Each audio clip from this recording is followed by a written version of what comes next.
Hi friends, video చూసిన వాళ్ళు like చేయండి. అలాగే క్రికెట్ అప్డేట్స్ కోసం మన ఛానల్ను సబ్స్క్రైబ్ చేసుకోండి. ఇక విషయానికి వస్తే 10 ఓవర్ల దాకా వెస్టిండీస్ సూపర్గా బ్యాటింగ్ చేసింది. అప్పటికి ఆ జట్టు ఒక వికెట్ కోల్పోయింది. ఆ టైంలో బుమ్రా అద్భుతంగా బౌలింగ్ వేశాడని వ్యాఖ్యానించాడు టీమిండియా మాజీ ఫస్ట్ బౌలర్ జహీర్ ఖాన్. ఈ మ్యాచ్లో బుమ్రా వేసిన 11వ ఓవర్ మ్యాచ్ స్వరూపాన్నే మార్చేసిందని వ్యాఖ్యానించాడు. అప్పటికే వెస్టిండీస్ బ్యాట్స్మెన్లు ఇద్దరు క్రీజ్లో ఉన్నారు. హెట్మైర్ 10 బంతుల్లోనే 25 పరుగులు చేశాడు. రస్టన్ చేస్ కూడా మంచిగా కన్సిస్టెన్సీగా బ్యాటింగ్ చేస్తున్నాడు.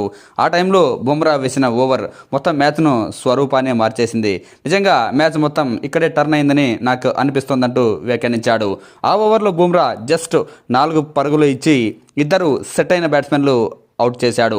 నిజంగా ఆ బ్యాట్స్మెన్లు కనుక అలాగే సెట్ అయి ఉంటే నిజంగా వెస్టిండీస్ 220-230 రన్స్ చేసేది. కానీ బుమ్రా మాయ చేశాడు.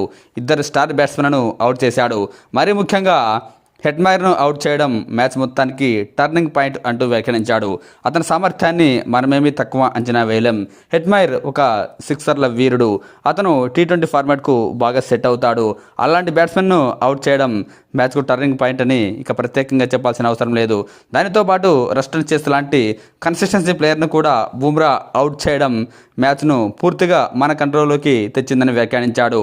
ఒక ఓవర్కు 4 పరుగులు ఇవ్వడం అంటే సాధారణ విషయం కాదు. కానీ బుమ్రా ఎలాంటి సిచ్యువేషన్లో ఉన్నా ఎంతటి ప్రెజెంట్ మ్యాచ్లో సైతం ఎంతో కన్సిస్టెన్సీగా కంట్రోల్గా బౌలింగ్ వేస్తాడని ప్రశంసించాడు జహీర్ ఖాన్. ఈరోజు మనం మ్యాచ్ గెలిచాము అంటే ఖచ్చితంగా అందులో బుమ్రా కష్టం కూడా ఉంది. చివరి ఓవర్లో రన్స్ ఇచ్చి ఉండవచ్చు.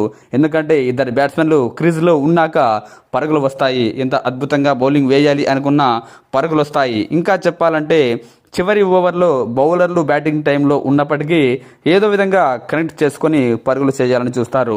సో బుమ్రా అయితే ఈ మ్యాచ్లో అద్భుతంగా బౌలింగ్ వేశాడని ప్రశంసించాడు.